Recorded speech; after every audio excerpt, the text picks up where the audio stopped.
બીજું ચેપ્ટર શરૂ કરીએ આપણે. ચલો ભાઈ, આ ચેપ્ટર ની અંદર છે શું, તો આપણને બધાને ખબર છે કે આ ચેપ્ટર ની અંદર છે પુષ્પની વાત થઈ છે. તો પુષ્પની અંદર હોય શું, તો કે આપણે ચેપ્ટર નંબર 5 ની અંદર ભણ્યા હતા કે પુષ્પ હોય એની અંદર દલપત્ર હોય, વજ્રપત્ર હોય, પછી કુકેસર ચક્ર હોય, સ્ત્રીકેસર ચક્ર હોય. કુકેસર ચક્ર ની અંદર કોણ હોય? કુકેસર હોય. સ્ત્રીકેસર ચક્ર ની અંદર શું હોય? તો કે સ્ત્રીકેસર હોય. કુકેસર ચક્ર ની અંદર એક કરતા વધારે અથવા તો એક કુકેસર છે. સ્ત્રીકેસર ની અંદર, સ્ત્રીકેસર ચક્ર ની અંદર એક સ્ત્રીકેસર અથવા તો એક કરતા વધારે સ્ત્રીકેસરો આવેલા હોય. તમે ભણ્યા હતા. પછી દલપત્ર અને વજ્રપત્ર ની ગોઠવણીને આધારે આપણે કલિંકાંતર વિન્યાસ જોયો હતો. પછી આપણું જે બીજાશય છે સ્ત્રીકેસર ની અંદર, એની અંદર અંડકોની ગોઠવણી જે થાય એને આપણે જરાયુ વિન્યાસ પણ આપણે બધું ભણી ગયા. એનું કન્ટિન્યુએશન આ ચેપ્ટર ની અંદર છે. એટલે કેસર ચક્ર વધારે ભણવાનું છે ડીપમાં, સ્ત્રીકેસર ચક્ર ભણવાનું છે. સ્ત્રીકેસર અને પુકેસર ચક્ર ભણાઈ જાય પછી પરાગનયન ભણવાનું. પરાગનયન થાય પછી શું થાય? તો ફલન ભણવાનું. ફલન પછી ભ્રૂણ કેવી રીતે બને એ ભણવાના છીએ. ભ્રૂણ બની જાય પછી એ ફળની અંદર કેવી રીતે વિકાસ પામે અને ફળની બહારની બાજુ જે બીજાવરણ હતા એ પરાવરણની અંદર વિકાસ કેવી રીતે પામે એ આપણે ભણવાનું છે. ખબર પડી હું ભણવાના છે. પેલું ચેપ્ટર વાંચ્યું તમે? એમાં કઈ ડાઉટ છે? આપણે છે ને 15-20 મિનિટ ભણી લે પછી એમસીક્યુ કઈ રીતે સોલ્વ કરાવવા એ બરોબર.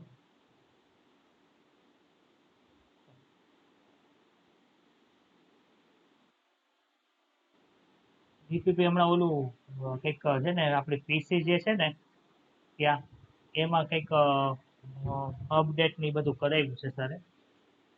એટલે તમારા લેક્ચર છે ને ઓલા ક્રેશ કોર્સ વાળાનો હાંસ હતો. આપણી ડીપીપી હમણાં તમારે આરામ છે. મંગળવારથી બધું રેગ્યુલર થાય. ગુજસેટ જાહે ને પછી બરોબર.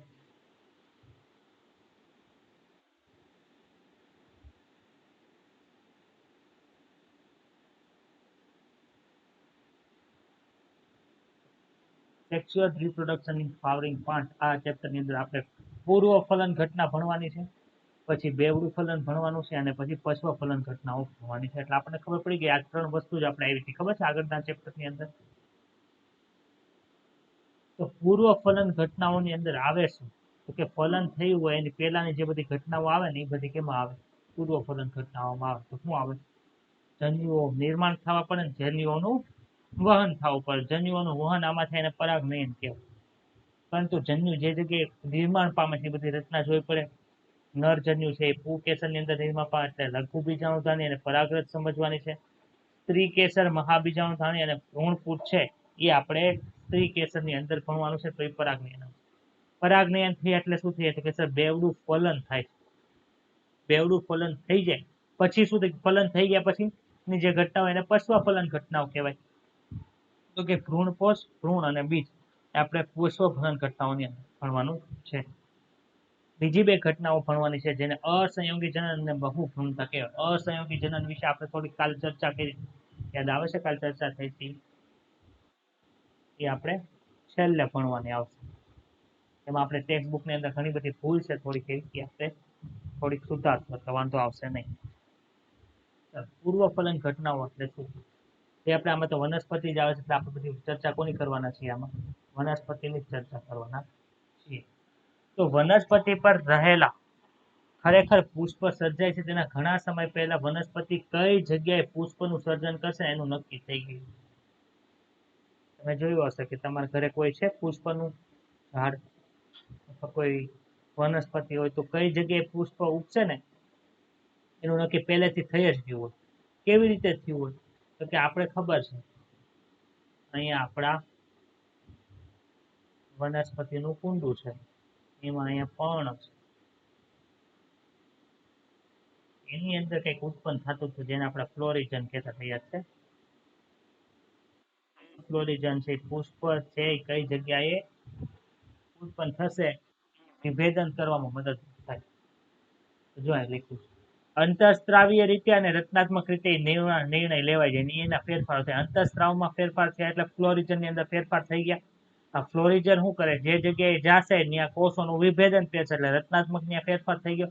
આ ફેરફારોના આધારે પુષ્પીય પ્રવર્ધોની અંદર વિભેદન થાય છે અને આગળનો વિકાસ થાય છે. આથી જ્યાં પુષ્પ બનવાના છે ત્યાં એક વિન્યાસ સર્જાય જેને પુષ્પ વિન્યાસ કહેવાય. આ પુષ્પ વિન્યાસની અંદર અલગ અલગ અલગ અલગ કલિકાઓ સર્જાયેલી હોય.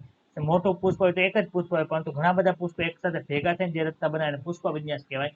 જે પુષ્પ કલિકાઓ છે ખીલીને પછી શેનું નિર્માણ કરશે? પુષ્પનું નિર્માણ કરશે. સમજણ પડી? પુષ્પ છે એમાં બે વસ્તુ આવે, એક તો નર અંગ છે, એક માદા અંગ છે. નર અંગને શું કહેવાય? તો કે પુંકેસર કહેવાય. માદા અંગ છે શું કે સ્ત્રી કેસર કહેવાય.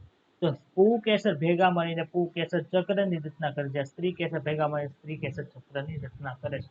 હવે આ ઇંગ્લિશ નેમ આપ્યા છે ને ખૂબ જ યાદ રાખવા જેવા છે, કેમ કે ત્યાં તમારા ટેક્સ્ટ બુક ની અંદર છે ને બધું ખીચડો કરી નાખ્યો. તમને ક્યાં સ્ટેમેન કીધું હશે કે એન્ડ્રોસિયમ કીધું હશે કઈ ખબર નહીં. પુંકેસર એટલે શું કહેવાય? સ્ટેમ્સ કહેવાય. પુંકેસરો ભેગા મળીને જે ચક્રની રચના કરે એને એન્ડ્રોસિયમ કહેવાય. સ્ત્રી કેસર ને પિસ્ટલ કહેવાય છે. પિસ્ટલ બધા ભેગા થઈને જે ચક્રની રચના કરે એને જાઇનોસિયમ કહેવાય. આ ખાસ યાદ રાખો. બરોબર. હવે હું છે ને તમને ઓલા નોટમાં તમને મળતા બહુ વાર લાગે છે, એટલે આજથી આપણે એક કામ કરીએ.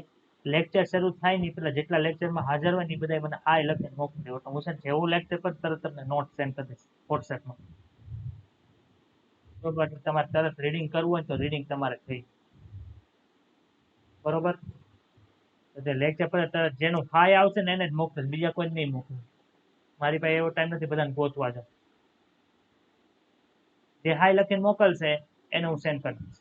તો મને નહીં કહેતા મને મળી મનમાં. બરોબર. Is this clear or not?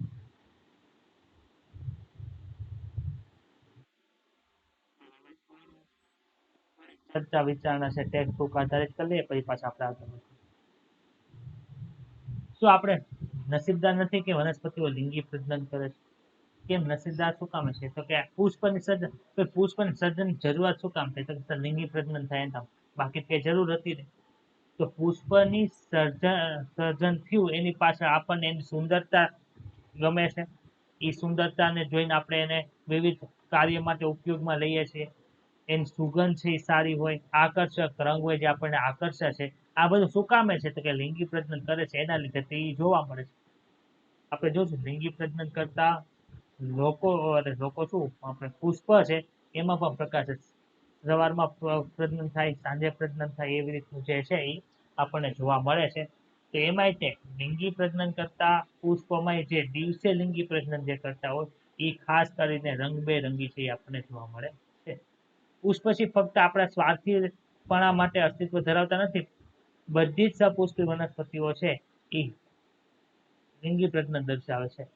પુષ્પ વિન્યાસ છે, પુષ્પ છે અને તેના પુષ્પીય ભાગોમાં જોવા મળતી વિવિધતા એ કોના માટે છે? તો કે લિંગી પ્રજનનમાંની અંતિમ નિપજો, ફળ અને બીજના સર્જન માટેની અનુકૂળતાઓ નિશ્ચિત કરે. કેવી કેવી અંતિમ નિપજો આપણને શું મળે? તો કે ફળ મળે, એના આધારે પછી બીજનું સર્જન થાય, એ બીજ ઉગીને પાછું નવું વનસ્પતિનું નિર્માણ કરે છે. આ ચેપ્ટરની અંદર આપણે સપુષ્પી વનસ્પતિ, સપુષ્પી વનસ્પતિનું બીજું નામ છે આવૃત બીજધારી. યાદ છે ને? Chapter number 3. એ વનસ્પતિની બાહ્યાકાર વિધ્ય, બહારથી કેવું બતાય, એનેટોમિકલ રચના, એને કાપો તો હું બતાય, અને લિંગી પ્રજનનની જે બધી પ્રોસેસ છે એ આપણે ભણવાના.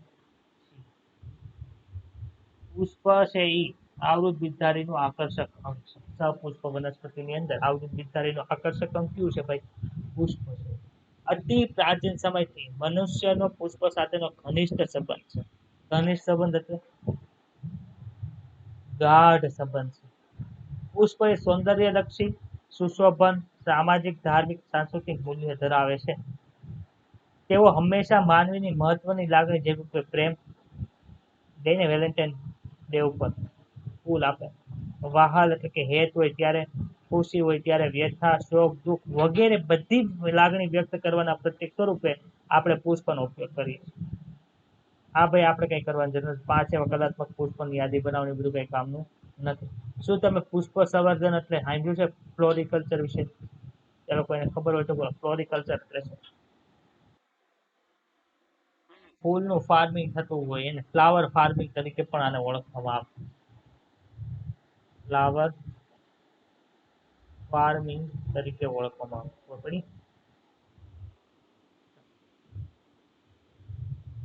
આ આપણું પુષ્પ છે. તમે આ વજ્રપત્ર ભાઈને સારી રીતે ઓળખો છો, દલપત્ર વાળા ભાઈને સારી રીતે ઓળખો છો, પુકેસર તંતુને સારી રીતે ઓળખો છો, પરાગાશયને ઓળખો છો, પછી પરાગાશયને ઓળખો છો, પરાગવાહિનીને પણ ઓળખો છો, અંડાશયને પણ ઓળખો. અંડાશય એટલે બીજા છે. ઓળખો છો કે નથી ઓળખતા? આ ભાઈને આપણે મળ્યા હતા ને? ક્યાં મળ્યા હતા? ચેપ્ટર નંબર 5 માં 11માં ધોરણમાં મળ્યા હતા. એટલે આપણને યાદ આવ્યું કે આપણે તો આ ભાઈને ઓળખીએ છીએ, એટલે આમાં કઈ વધારે ડીપમાં જવાની જરૂર છે કે નથી?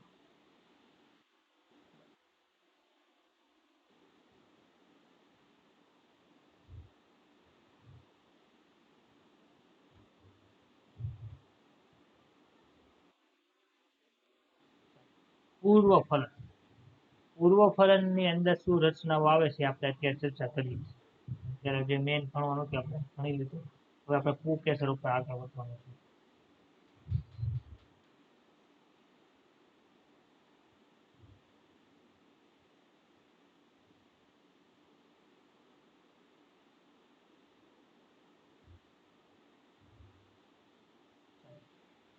પુકેસર બીજાણુધાની પરાગરજ એના વિશે આપણે છે ને થોડીક ચર્ચા કરીએ.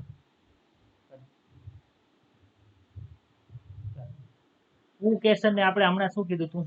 સ્ટીમેન કીધું હતું લઘુ બીજાણુધાની શું કે માઇક્રોસ્પોરેન્જિયા અને પરાગરજ ને પોલન ગ્રેન તરીકે ઓળખવામાં આવે છે. આ શબ્દ યાદ રાખજો. બરોબર. પુકેસર કેવી રીતના હોય છે? સર પુકેસર ની અંદર આપણને આવી લાંબી નલિકા જોવા મળે. એની ઉપર આવી રીતના બે ખંડ વાળો એક રચના જોવા મળે, જેને પરાગાશય તરીકે ઓળખવામાં આવે. આને શું કહેવાય? તંતુ કહેવાય ને. એને બે જગ્યાએ જ્યાંથી જોડાયેલા હોય એને યોજી તરીકે ઓળખવામાં આવે. આપણે ભણી ગયા. હવે અહીંયા ઉપરની બાજુએ જે પરાગાશય છે ને હું શું કરું છું? અહીંથી આવી રીતે કટ કરું. આવી રીતે કટ કરું એટલે મને અંદર કેવું બતાવશે ખબર? આવી રચના બતાવશે. આ કેટલા ખંડ છે ભાઈ? જો તો બે ખંડ છે. ખંડ ને કોટરાઈ તરીકે ઓળખાય કે ન ઓળખાય? તો જો અહીંયા બે ખંડ આપણને જોવા મળે અને આ બંને ખંડની અંદર આપણને બે બે કોટરો જોવા મળે. એક કોટર, બીજું ત્રીજું કોટર. ખંડની અંદર શું આવેલું છે? કોટરો આવેલા છે. તો આપણા પરાગાશયની અંદર એક ખંડની અંદર કેટલા કોટરો છે? જોવો તો ભાઈ. પરાગાશયની અંદર કેટલા કોટરો છે? 4 થઈ ગયા. એટલે હવે આ જે કોટરો હોય એની અંદર છે પરાગરજ બનવા માટેના માતૃકોષો આવેલા હોય. ની માતૃકોષોને શું કહેવાય? લઘુ બીજાણુધાની તરીકે ઓળખવામાં આવે. આપણે હમણાં જોઈ. પુકેસર છે એ બે ભાગનું બનેલું છે. એક તો લાંબો અને પાતળો દંડ છે. બતાવીશ તમને આ જે દંડ છે એ. ત્યારે બીજો અગ્રીય અને બે ખંડનો બનેલો ભાગ છે, એટલે દ્વિખંડીય ભાગ છે, એને પરાગાશય કહેવાય. આટલું ક્લિયર થયું કે ડાઉટ છે? પછી આપણે અહીંયા પરાગ કોટરો કીધા છે. પરાગ કોટરો એટલે એમાં પરાગરજ છે બની ગયેલી છે, એટલે એને પરાગ કોટરો તરીકે ઓળખવામાં આવે છે. એની વચ્ચે વચ્ચે સ્ફોટન રેખા લખ્યો. સ્ફોટન રેખા એટલે શું? સ્ફોટન પામે એટલે કે ત્યાંથી તૂટી જાય પરાગરજ મુક્ત થાય. એ શું કહેવાય? સ્ફોટન રેખા તરીકે ઓળખવામાં આવે. તો પુકેસરનો નિકટવર્તી છેડો છે એ ક્યાં હોય? ભાઈ નિકટવર્તી છેડો કોને કહેવાય ખબર? આને નો કહેવાય હો. પુષ્પનો નિકટવર્તી છેડો કોને કહેવાય? કે જે પુષ્પ સાથે અટેચ થયો હોય ને એને કહેવાય. પુષ્પનો નિકટવર્તી છેડો આપણે ભણ્યા હતા દલ લગ્ન પુકેસર ચક્ર હોય અને બીજા છે ઉપર હોય એવું હોય. એટલે કે પુષ્પાસન સાથે હોય એવું હોય. તો પુષ્પાસનનો નિકટવર્તી છેડો પુષ્પના બે ભાગો સાથે અટેચ થયેલો હોય છે. કાં તો પુષ્પાસન સાથે અટેચ થયેલો છે અથવા તો અહીં ઓવર લખેલું છે દલપત્ર સાથે થયેલો. દલપત્ર સાથે હોય તેને દલ લગ્ન પુકેસર તરીકે ઓળખવામાં આવે. પરાગાશય દ્વિખંડીય છે. એક અને બે ખંડ. આ બંને ખંડ છે એ બે કોટરો ધરાવે છે. કોટરોને ઇંગ્લિશની અંદર ઠેકા તરીકે ઓળખવામાં આવે છે. આ દરેક ખંડ દ્વિકોટરીય છે. આથી પરાગાશય છે ચતુર્કોટરીય થાય. આમાં ડાઉટ હોય તો બોલ. દરેક ખંડમાં 2 કોટર છે એટલે દ્વિકોટરી કહેવાય. પરાગાશયની અંદર 4 કોટર છે એટલે ચતુર્કોટરી તરીકે ઓળખવામાં આવે છે. હવે અહીંથી મેં શું કર્યું જો હજી આ પુખ્ત નથી. જો અહીંયા જે પરાગરજ બતાય છે ને પરાગરજ ક્યારે બની જાય તો કે સર ઓલું આપણે કોષ હશે લઘુ બીજાણુધાનીની અંદર એમાં અર્ધીકરણ થઈ જશે ને પછી પરાગરજ બનશે. હજી પરાગરજ બનેલું ન હોય તો આ પરાગરજ બની ગયેલું પુંકેસર બતાવ્યું છે તો આ કેવું હશે પુખ્ત હશે. ખબર પડી? હવે હું શું કરું છું કે આ પરાગાશય છે એને અહીંથી આમ કટ કરું આડો છેદ લઉં ઉપરથી જોઉં તો મને આવું બતાય. કેવું બતાય? આવું બતાવીશ તમને. 4 1 2 3 4 4 કોટરો બતાણા. હવે જો આ જે 4 કોટર છે ને એ આવી રીતે છે. આ પેલું કોટર, આ બીજું કોટર, આ ત્રીજું કોટર, આ ચોથું. હવે આ કોટરની ફરતે આપણને શું જોવા મળે છે તો કે સર ઘણા આવરણો જોવા મળે છે. ક્યાં ક્યાં આવરણો જોવા મળે એ આપણે જોઈએ. હવે ખાસ કરીને સૌથી અંદરની બાજુએ જે કોષ હોય એને શું કહેવાય? લઘુ બીજાણુધાનીના કોષ કહેવાય કે જે અર્ધીકરણ પામવાના છે. તો જો તમને અહીં બતાય છે જો અહીંયા ડેશ ડેશ ડેશ કરું છું ને લીટા બીજાણુજનક પેશી છે. હવે આ બીજાણુજનક પેશીની ફરતે આપણને 3 લેયર જોવા મળે છે. 3 લેયર બહારની બાજુ ને એક અંદરની બાજુ. તો 3 લેયરમાં જો પહેલું સૌથી બહારનું જે લેયર છે ને એને અધિસ્તર કહેવાય. અધિસ્તર તો તમને યાદ છે સૌથી બહારનું લેયર આવતું હતું એ યાદ છે? સૌથી બહારનું લેયર એને અધિસ્તર કહેવાય. એના પછીનું જે સ્તર આવે એને સ્ફોટી સ્તર કહેવાય. એની નીચે જે સ્તર આવે એને મધ્ય સ્તર કહેવાય. મધ્ય સ્તરની નીચે જે સ્તર આવે એને પોષક સ્તર તરીકે ઓળખવામાં આવે છે. કેટલા સ્તર બહારની બાજુ છે ને કેટલું સ્તર છે અંદરની બાજુ છે. જો મધ્ય સ્તર છે ને એ બધે આમ જાય જો બહારના બદલા જો અધિસ્તર છે અહીંથી આમ ગયું બતાય છે એ સેપરેટ માં છે નથી આખે આખા પરાગાશય માટે છે. સ્ફોટી સ્તર છે એ પણ એવી રીતે છે. જો આને આપણે રિમૂવ કરીએ અત્યારે અધિસ્તર ખબર પડી બધાને. પછી જો સ્ફોટી સ્તર છે એની અંદરની બાજુ એ છે એ આખા માટે છે આખા પરાગાશય. પછી મધ્ય સ્તર છે મધ્ય સ્તર એ પણ આખા સ્તર માટે છે. જો મધ્ય સ્તર અહીં દર્શાવેલા છે આખા સ્તર માટે. પરંતુ જે પોષક સ્તર છે એ બધાનું ઇન્ડિવિજ્યુઅલ છે. જો પોષક સ્તર ક્યાં આપ્યું છે? અહીંયા આપ્યું. તો આનું પોષક સ્તર અહીંયા છે, આનું પોષક સ્તર અહીંયા હોય, આનું પોષક સ્તર અહીંયા હોય, આનું પોષક સ્તર અહીંયા. ખબર પડી? સૌથી બહાર કયું સ્તર હોય? અધિસ્તર હોય એની નીચે સ્ફોટનમાં મદદરૂપ થાય એવું સ્ફોટી સ્તર હોય. એની નીચે મધ્ય સ્તર હોય, એની નીચે પોષક સ્તર હોય ને એની નીચે શું આવે? લઘુ બીજાણુધાનીના કોષો આવે છે. ચાલો આપણે અહીં આડો છેદ લીધેલો છે. સૌથી અહીંયા સંયોજક લખ્યું છે. સંયોજક એટલે શું થાય તો કે સર તંતુનો જે ભાગ પરાગાશય સાથે જોડાયેલો એને શું કહેવાય? સંયોજક તરીકે ઓળખવામાં આવે છે. ખબર પડે છે? નથી ખબર પડતી?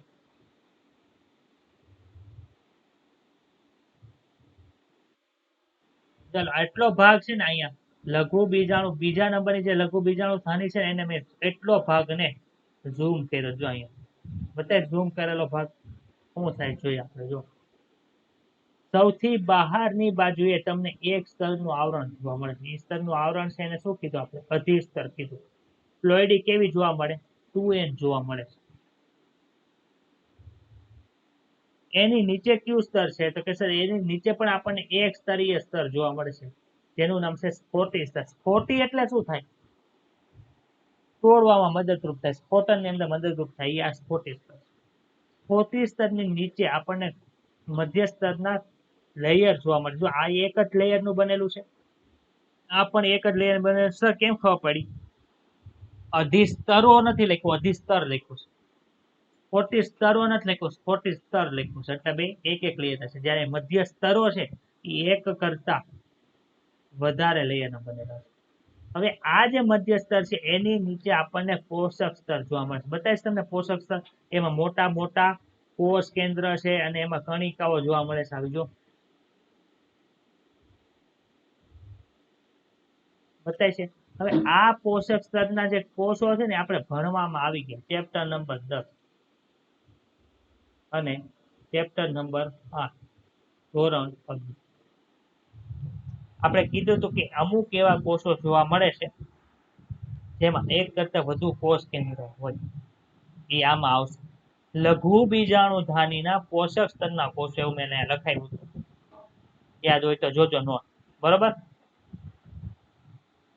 અને આ પોષક સ્તરના જે કોષો છે એની અંદરમાં જે કોષો આવેલો હોય લઘુ બીજાણુ માતૃકોષો કે માતૃકોષ છે, એટલે એની પ્લોઇડી શું હશે?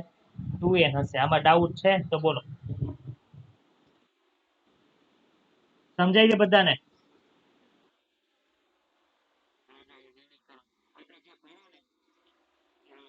લખેલું છે.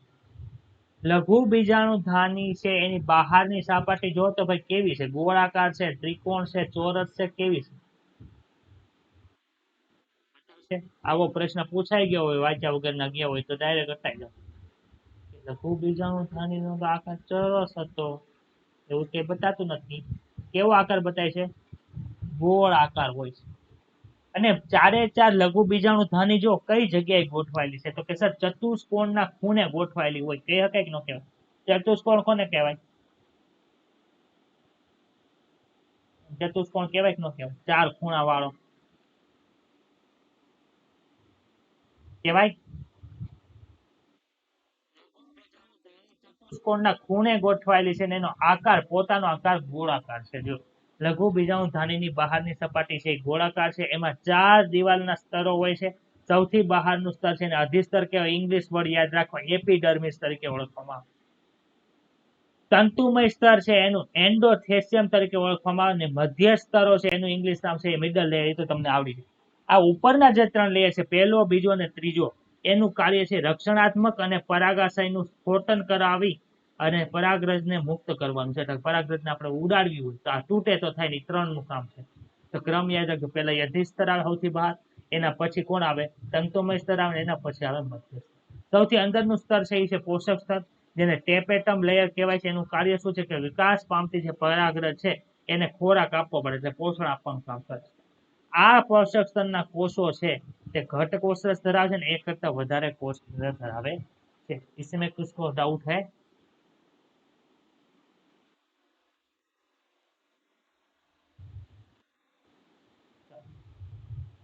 હવે આપણે જોઈએ પરાગરજ.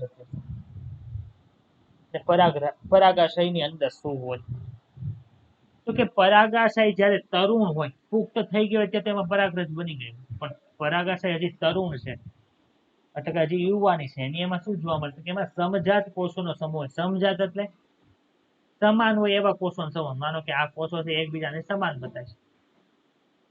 આ બધા કોષોનો જે સમૂહ છે કઈ જગ્યાએ આવેલો છે? તો કે સર લઘુ બીજાણુધારીના મધ્યની અંદર આવેલો છે. એ બીજાણુ બનાવવાની અંદર મદદરૂપ થાય છે. કેવા બીજાણુ? તો કે સર લઘુ બીજાણુ. તો બીજાણુ બનાવવાના મદદરૂપ થાય તેને બીજાણુજનક પેશી કહેવાય. આ પેશીના કોષોમાંથી પરાગરજ બને છે. શું બને છે? પરાગરજ. અને નિર્માણ પામવાની જે ઘટના છે, ક્યાં પરાગરજ નિર્માણ પામવાની ઘટના છે એને શું કહેવાય? લઘુ બીજાણુજનક. લઘુ બીજાણુજનક. લઘુ એટલે માઇક્રો, બીજાણુ એટલે સ્પોર, અને જનન એટલે જીનેસિસ. તો માઇક્રોસ્પોરોજીનેસિસ તરીકે ઓળખવામાં આવે છે. હવે પડે છે કે ઉપરથી વયું જાય છે બધું?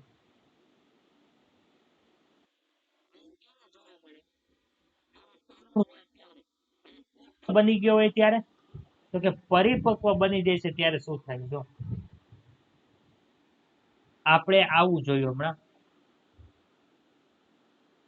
આ બીજાણુજનક પેશી, એની ફરતે હતા પોષક સ્તર, એની ફરતે હતા મધ્ય સ્તરો, એની ફરતે હતા તંતુમય સ્તર, ને એની ફરતે કોણ હતું? આ જે 40 સ્તર હતું, અને એની પહેલા હતું અધિસ્તર. પડી? હવે અહીંયા જે બીજાણુજનક પેશી હોય એ કેવી હોય? એની અંદર ઘણા બધા કોષો હોય કે ન હોય? એ બધા બીજાણુજનક પેશીના કોષ, એટલે આખી આખી બીજાણુજનક પેશી છે એને મેં અહીંયા મૂકી દીધું. આની અંદર દરેક કોષ હશે, આ હશે, આ હશે, આ હશે, આ હશે, આ હશે, એ બધા કોને તરીકે વધતા હશે?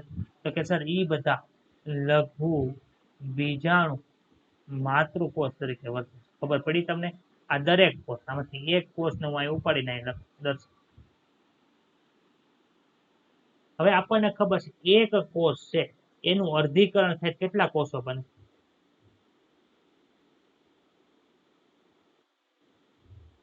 આખું અર્ધીકરણ પૂરું થાય તો વાત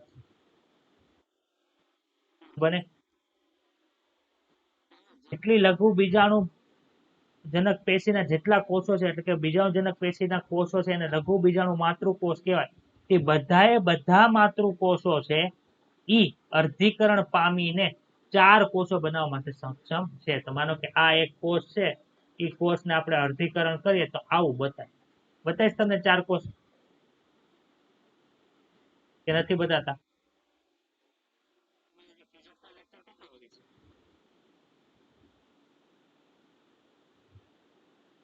8:30 જ નથી ને? 8:30 ફિઝિક્સ નો લેક્ચર છે કે નહીં?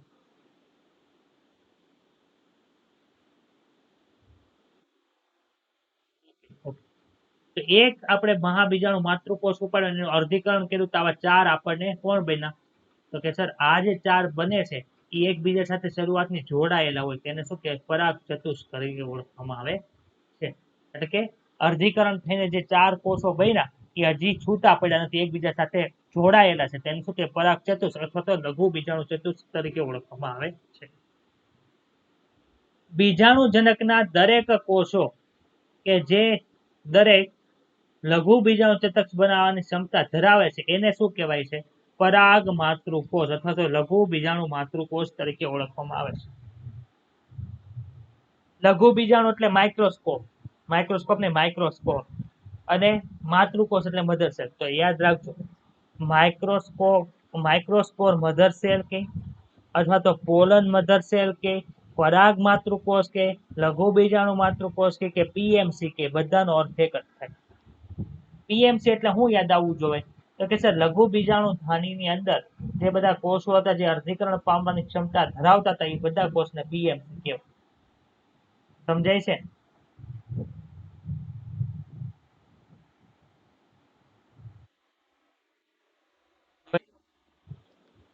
આપણે જે બધા પરાગાશયની પરાગરજ છે, અરે સોરી, લઘુ બીજાણુ ધની છે, લઘુ બીજાણુ ધની બતાય છે તમને? આ લઘુ બીજાણુ ધાની અંદર જેટલા લઘુ બીજાણુ માતૃકોષ હતા એ બધા અર્ધીકરણ પામી ગયા. શું બનાવી નાખ્યું? તો કે સર પરાગ ચતુષ્ક બનાવી નાખ્યું. આવી રીતે આ પરાગ ચતુષ્ક છે એ જયારે પરાગાશય પરિપક્વ થાય એટલે કે અહીંયા જેટલા અર્ધીકરણ પામેલા છે બધા પરાગ ચતુષ્ક બની ગયા છે. એટલે આખી જે આપણી લઘુ બીજાણુ ધાની હતી હવે હેમાં પરિણમી હશે? તો કે સર પરાગ ચતુષ્ક થી ભરેલી કોથળીની અંદર પરિણમી હશે. તો જયારે પરાગાશય પરિપક્વ અને શુષ્ક થાય ત્યારે લઘુ બીજાણુઓ, આ બીજાણુ છે, લઘુ બીજાણુ માતૃકોષ નથી, આ દરેક ઇન્ડિવિજ્યુઅલ કોષને શું કહેવાય? તો કે સર લઘુ બીજાણુ કહેવાય. કહેવાય કે ન કહેવાય? ચતુષ્કની અંદર જે બધા કોષો છે એ બધાને લઘુ બીજાણુ કહેવાય. ને લઘુ બીજાણુ એકબીજાથી છૂટા પડે એટલે આવા 4 કોષો થાય કે ન થાય? 1, 2, 3 અને 4, 4 કોષો થશે. તો આ 4 કોષો છે એને હવે આપણે પરાગરજ કહી શકીએ. તો પરાગરજ ને લઘુ બીજાણુમાં શું ફરક છે? કે સર લઘુ બીજાણુઓ છે 4 છે એકબીજા સાથે જોડાય હોય ત્યારે પરુક ચતુષ્ક બનાવે. આ પરાગ ચતુષ્ક છે વિઘટન પામીને જેટલા કોષોની અંદર વિભાજિત થાય છે એ બધા કોષો લઘુ બીજાણુ છે ને એને તે શું કહેવાય? પરાગરજ કહેવાય. હવે આ જે લઘુ બીજાણુ ધાની જે હતી આખી જે કોથળી, આપણે એક કોથળી ભણ્યા હતા, બીજી કોથળી ભણ્યા હતા, ત્રીજી કોથળી ભણ્યા હતા, 4 કોથળી હતી ને, એ 4 કોથળી એનાથી ભરેલી છે? તો કે સર પરાગરજ થી ભરેલી છે. તો એને શું કહેવાય? પરાગ કોથળી તરીકે ઓળખવામાં આવે. આમાં કોઈને કઈ ડાઉટ હોય તો બોલ. છે ડાઉટ?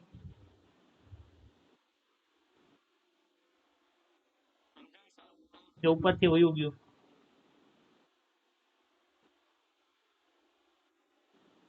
સમજાય છે ને? તો આ વાંચો.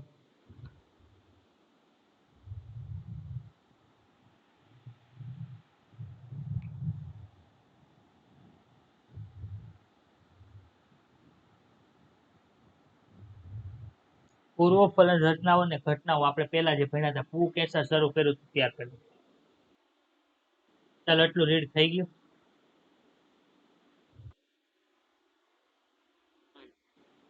હા રીડ કરો.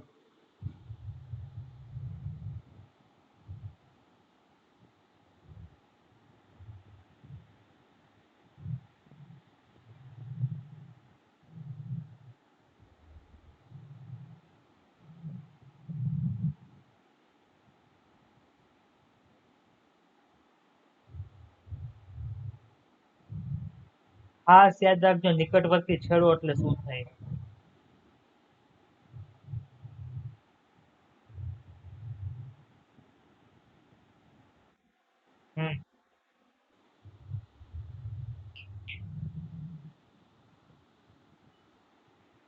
નિકટવર્તી છેડો છે કઈ જગ્યાએ જોડાયેલો હોય એ.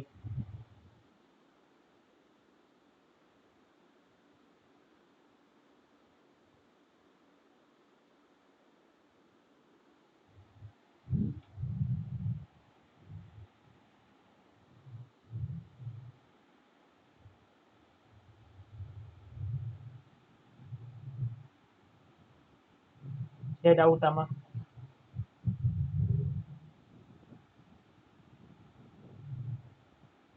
આયામ એટલે શું થાય? આયામ એટલે શું થાય? ઊભી વસ્તુ હોય ને આવી રીતે આયામ હોય એટલે આને આવી ઊભી ખાસ કહેવાય.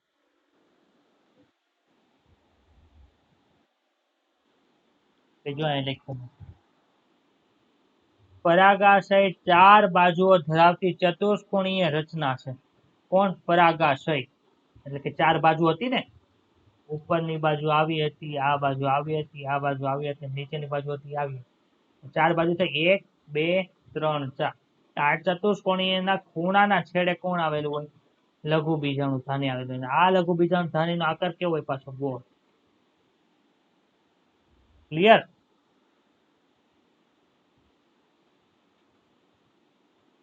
સમજાય છે કે નથી સમજાતું?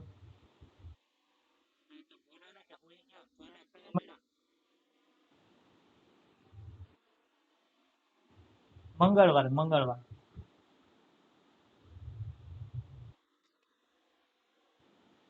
આ તમારા રેકોર્ડિંગ ની અંદર આવું જ આવશે. હે સર એવું આવશે ને પછી મને કેતા નહીં.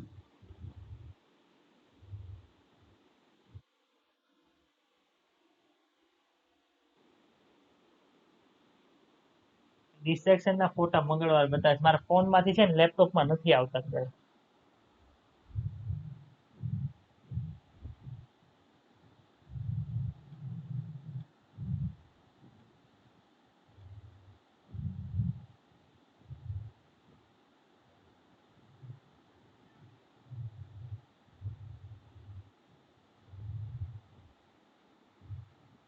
હા હા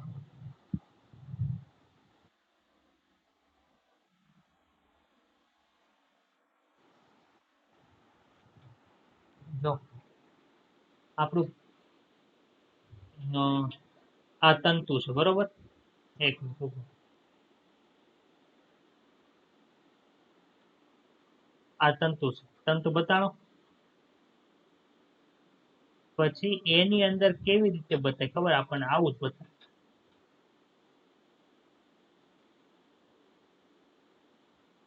આ કેવો છેદ છે? આ ઊભો છેદ છે. ઊભો છેદ. અને આડો છેદ કે તો તને કેવું જોવા મળે? આડો છેદ કરીએ ને આપણે તો આવું જોવા મળે. મળે કે ન મળે? ઉપરની બાજુ એ આવું બતાય. આ સાઈડ માંથી ઊભું હોય તો આવું જ બતાય. ખબર છે? ખબર પડી? તો હું આનો જે ઊભો છેદ છે ને એને હું શું કરું છું? અહીંયા લંબાવું છું. આમ ઊભો છેદ કરીએ ને તો એ આવું બતાય.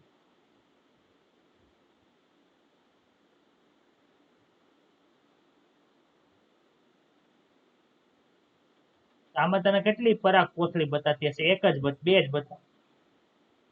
આવી રીતે લંબાયેલી હોય આખે આખી. ખબર પડી? આની પાછળ એક હશે ને આની પાછળ એક છે, પણ ઊભા છેદમાં ઈ નો બતાય. સમજાય છે? આ આખી કોથળી આમ ઊભી લંબાયેલી છે ને, અહીંયા બધે શું હશે? 4 કોષો આવી રીતે લંબાયેલા જ હોય. 4 સ્તરો આવી રીતે લંબાયેલા જ હોય. ખબર પડે છે? ચાલો પાછું. રાઉટર નું ચાર્જિંગ પતી ગયું ને બંધ થઈ ગયું, એટલે નેટ બંધ થઈ ગયું એટલે મીટિંગ ઓફ થઈ ગઈ. જો આનો ઊભો છેદ લઈએ ને એટલે ઊભો છેદ આવો બતાવે.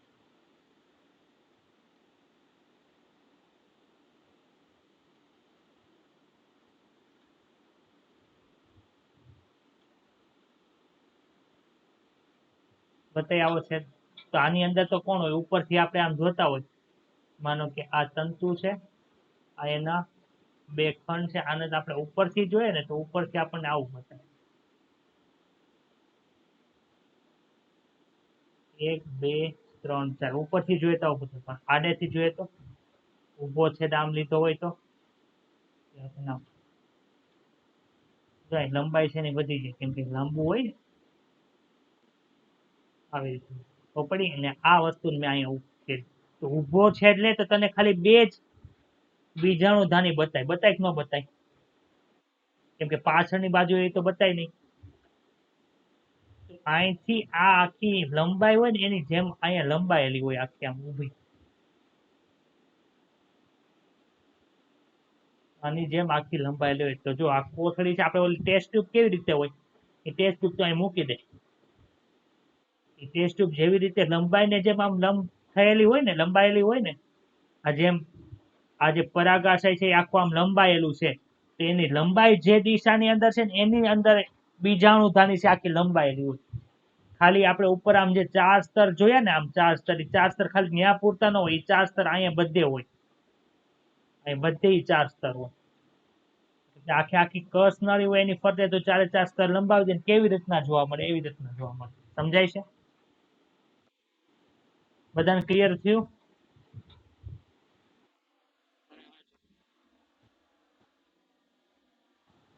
પરાગાશયની લંબાઈને અનુસરીને આખી આયામ રીતે લંબાયેલી હોય અને પરાગરસથી ભરેલી હોય, ક્યારે પુખ્ત થઈ ગઈ હોય ત્યારે.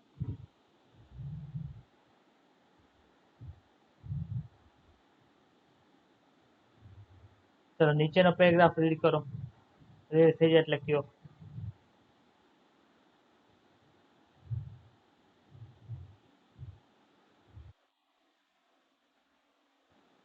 હે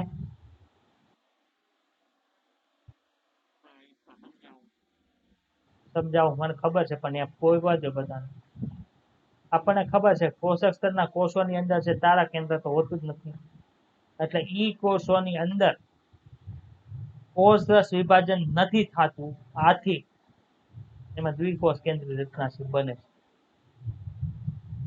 સમજાણું? કોષ રસ વિભાજન ન થાય એટલે દ્વિકોષ કેન્દ્રીય રચના થઈ ગઈ.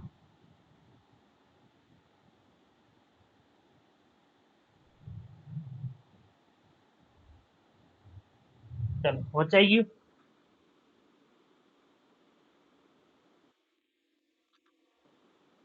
વાંચો.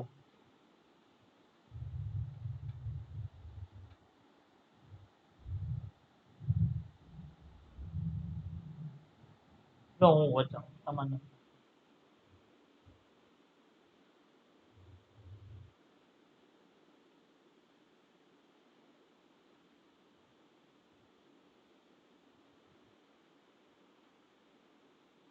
જ્યારે પરાગાશય તરુણ હોય ત્યારે સઘન રીતે ગોઠવાયેલા સમજાત કોષોનો જે સમૂહ હોય એને લઘુ બીજાણુ ધાનીની મધ્યની અંદર આવેલા હોય, જેને બીજાણુજનક પેશી તરીકે ઓળખવામાં આવે.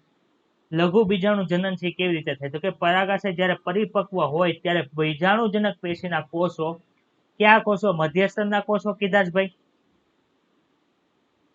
અધિસ્તરના કીધા, ખોટી સ્તરના કીધા, પોષક સ્તરના કીધા, ક્યાં કીધા? આ 4 લેયરની વચ્ચે જે કોષો આવેલા છે એને બીજાણુજનક પેશીના કોષો કીધા. ને ઈ અર્ધીકરણ પામીને લઘુ બીજાણુ ચતક નું નિર્માણ કરે. લઘુ બીજાણુ ચતુષ્કનું બીજું નામ છે પરાગ ચતુષ્ક.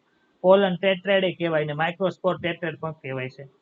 તો પરાગ ચતુષ્કની અંદર જે અલગ અલગ કોષો આવેલા છે એની ફ્લોઇડ શું હશે? મને કહો તો. એન હશે. ખબર પડી બધાને? 2n હોય એમાંથી આવું 4 કોષો બની ગયા, તો આ n, આ n, આ n ને આ. Very good. સંતોષ બોલ્યો તો સંતોષે આન્સર આપ્યો તો.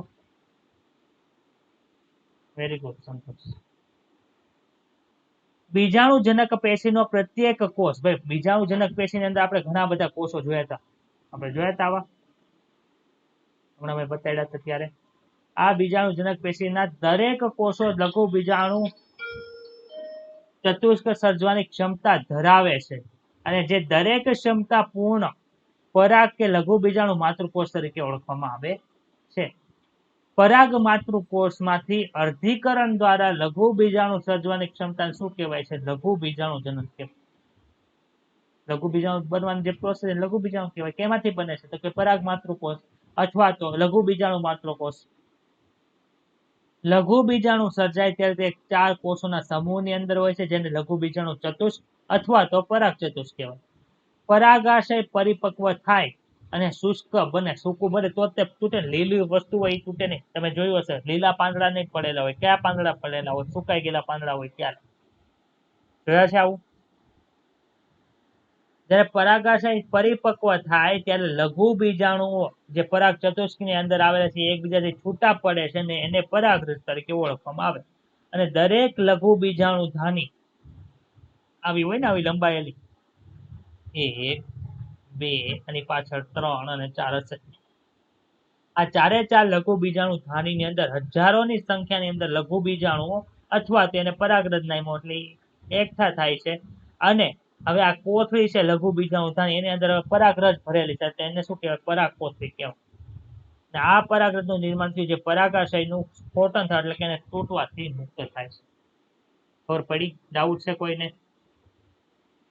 ચાલો, આ આપણે ભણી ગયા. ચાલો. હા, જો હવે શું થયું, અહીંયા એક પરાગ કોથળી હતી બનશે, આ બીજી પરાગ કોથળી, આ ત્રીજી પરાગ કોથળી, ચોથી પરાગ કોથળી. કેમ કે લઘુ બીજાણુ ધાનીમાંથી હવે શું બની ગયું છે? પરાગ ચતુષ્ક બધા બની ગયા. એટલે ત્યાં હવે બીજાણુ જો પોષક સ્તરો ને એ બધા કોષો છે ને એમનેમ છે, બતાય છે સ્ફોટી સ્તર ને બધું એમનેમ છે, પણ કોણ અલગ અલગ પડી ગયું એવું બતાય છે કે લઘુ બીજાણુ માતૃકોષ છે એનું અધિકરણ થવાથી લઘુ બીજાણુ બન્યા એ હવે અલગ અલગ પડી ગયેલા બતાય છે. આમાં ડાઉટ છે? તો આપણે અહીંયા રાખીએ, બરોબર.